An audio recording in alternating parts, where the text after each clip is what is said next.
Hello everyone, welcome to this perfect explanation of the student-centered learning online. We're going to shed some light on the characteristics and give some examples about this strategy. Okay, let's have a look on the characteristics of the teacher in a teacher-centered class online and a student-centered one. In a teacher-centered class online, the teacher is a sage on the stage. He's the primary source of information and the primary evaluator of all the students. In a student-centered one, he's a guide on a side, he's a coach, and a facilitator of the student discovery. In a teacher-centered class online, the professor or the teacher transmits his information to the students. The communication goes in one way. In a student-centered learning environment, the students are encouraged to bring their knowledge to the class online. They build on the teacher information through investigation and synthesis. In a teacher-centered classroom, the students are passive recipients, as if they are bottles waiting for water to be poured in.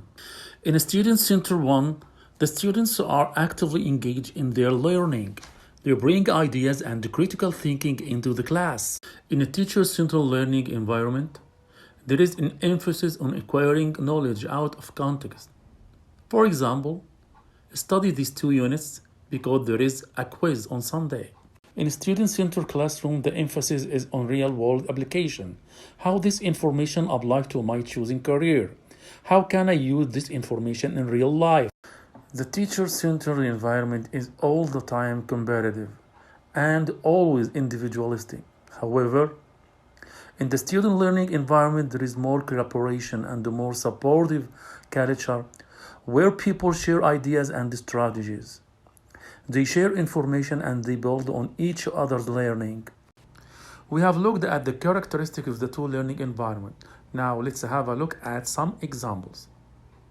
For the teacher-centered and the student learning environment, we will have one assignment with one objective. The learning objective is to build a birdhouse.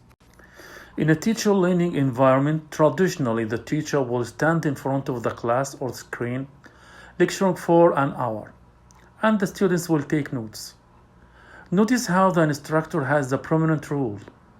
The instructor has color, while the students are smaller. They are nondescript, they have less of a role. They are simply empty vessels waiting for the information from the instructor. We will find the teacher-centered learning oftentimes in traditional face-to-face courses. Sometimes in an online class, the instructor records his lecture and the students will play this lecture back and take notes. The idea is the teacher is still the sage on the stage. Oftentimes, the students are producing the same product in the same way. In online learning, you will find the result of these discussions where all the students receive the same information. All students produce the same information. So they all look alike, sound alike, just a slight difference here or there. In a student-centered learning environment, the students have more prominent role.